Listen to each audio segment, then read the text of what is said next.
중국 남자 쇼트트랙 대표팀의 린 샤오진이 국내에서 열린 세계선수권 대회로 오랜만에 고향땅을 밟았다.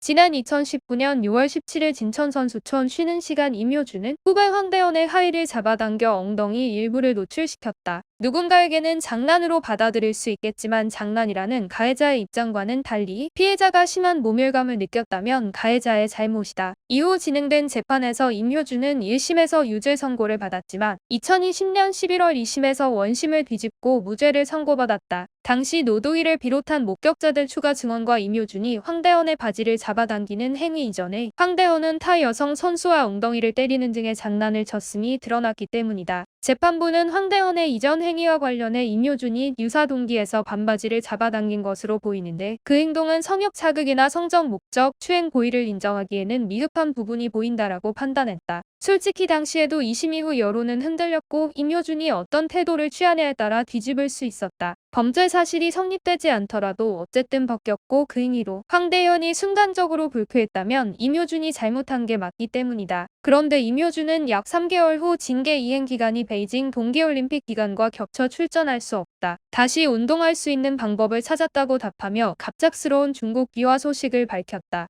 임효준 측 주장에 따르면 2019년 8월 스포츠공정위원회에서 내린 1년 자격정지 징계를 받았고 19-20 시즌 국가대표 자격은 정지되었으며 20-21 시즌 국가대표 선발전이 열리는 2020년 4월 선발전 또한 참가할 수 없었다. 실전 공백이 길어지는 것에 큰 부담을 느꼈는지 그는 서둘러 비화를 선택했다. 정말 그는 운동을 할 수 있는 환경이 아니었을까? 결론만 말하면 아니다. 임효준은 2019년 12월부터 선수 생활이 가능한 법적 지위에 있었다. 임효준은 법원을 상대로 징계 무효 확인 소송과 징계 효력 정지가 처분 신청을 제기했고 이 신청이 인용되며 해당 징계 효력은 12월에 정지됐다. 그런데 갑자기 마음을 바꾼 임효준은 2020년 5월 1심 이후 징계 무효 확인 소송을 취하했다. 그리고 언론 보도 없이 조용히 2020년 6월 3일 한국 국적을 포기했다. 소속사는 징계 무효 확인 소송 취하에 대해 여론이 좋지 않아 징계를 빨리 받아들이고 운동에 집중하고 싶다. 그러나 연맹에서 징계를 재개하지 않는다는 입장을 고수했다고 밝혔다. 그러나 징계 무효 확인 소송 취하 시 가처분 결정을 정정해 징계를 재개시킬 수 있었고 연맹에서 임효준 측에 이러한 내용을 수차례 통보했음에도 재개하지 않았다. 임효준이 1년 자격정지 징계를 곧바로 받았어도 2021년 5월 5일에 진행된 쇼트트랙 국가대표 선발전에 출전할 수 있었다. 그리고 국가대표로서 쇼트트랙을 못할 뿐 얼마든지 쇼트트랙을 이어갈 환경이었다. 빅토르안이 러시아 대표팀으로 활동할 때 그의 모교에서 훈련을 받았던 것처럼 그리고 소속사 측은 대법원에서 다시 판결이 뒤집히면 올림픽 2연패의 꿈을 이룰 수 없어 고민 끝에 중국 기화를 택했다며 올림픽 2회 연속 출전이라는 목표를 위해 어쩔 수 없이 선택했다고 밝혔다. 정말 어쩔 수 없었을까? 정말 그의 주장처럼 대법원에서 판결이 다시 뒤집힐 위험이었을까? 결론부터 말하면 아니다. 소속사 측의 입장은 2심의 무죄 판결이 검찰의 상고로 대법원에 계류 중인 것을 말하고 있지만 애초에 2020년 6월 3일에 국적을 포기한 이상 2020년 11월에 선고된 2심 및 대법원 상고와는 관련이 없다. 2심이 선고되기도 전에 국적을 포기해 놓고 무슨 판결이 뒤집힐까봐 귀화를 한 걸까? 2심에서 무죄가 나올 거라는 걸 미래를 다녀오고 알았던 걸까? 무당이 말해줬던 걸까? 미래를 다녀왔다면 본인이 기화했을 경우 3년 국제경기 제한 법률로 베이징 올림픽에 출전할 수 없었단 사실을 알았을 텐데 그 미래는 보지 못한 걸까? 이미 2심이 나오기도 전에 기화하기로 마음 먹어놓고서는 지독한 언론 플레이는 너무나도 지저분했다. 또 임효준은 국방의 의무를 다하지 않았다. 그는 올림픽에서 메달을 따서 군 면제지만 예술체육요원으로 대체복무를 이행할 의무가 주어진다. 그런데 이를 이행하지 않고 그저 면제라는 이유만으로 대체 복무도 하지 않고 기화한 모습은 마치 병역 기피로도 보여져 임효준에 대한 여론은 더욱 악화되었다. 분명 여론 초반에는 확실히 임효준에게 절대적으로 불리했다. 올림픽 메달리스트의 성추행 사건이었기에 여러 목격자들의 증언과 2심 무죄 판결로 사건의 심각성에 비해 임효준이 과한 처벌과 언론의 문매를 맞은 것이 아니냐는 의견이 나오기 시작했다. 그가 해명하고 명예회복할 시간이 충분히 있었다. 한 걸그룹 멤버가 왕따 폭로 후 시간이 지나 폭로 멤버도 정상이 아니었다는 것이 드러나지 않았는가. 있었다. 결국에 시간이 지나면 다 드러나는데 그는 그걸 못 참았는지 황대현과 한 팀으로 만나는 게 껄끄러웠는지 1심 이후 중국으로 빠르게 기화한 것, 이와 관련해 거짓 증언을 내뱉은 점, 이후 중국의 어이없는 페널티 부여에도 중국을 옹호하고 금메달을 축하하는 SNS를 올린 점 등을 미루어 보아 한국과는 돌아올 수 없는 강을 건넜다. 결과가 어떻게 될지 모르겠지만 린 샤오지는 4년 후 이탈리아에서 열릴 2026년 동계올림픽 출전을 목표로 훈련을 하고 있다. 어쩌면 그의 라스트 댄스가 될 올림픽일 텐데 그때 그는 어떤 모습으로 어떻게 나올지 매우 궁금하다. 오늘의 이슈를 살펴본 당신의 생각은 어떠한가요?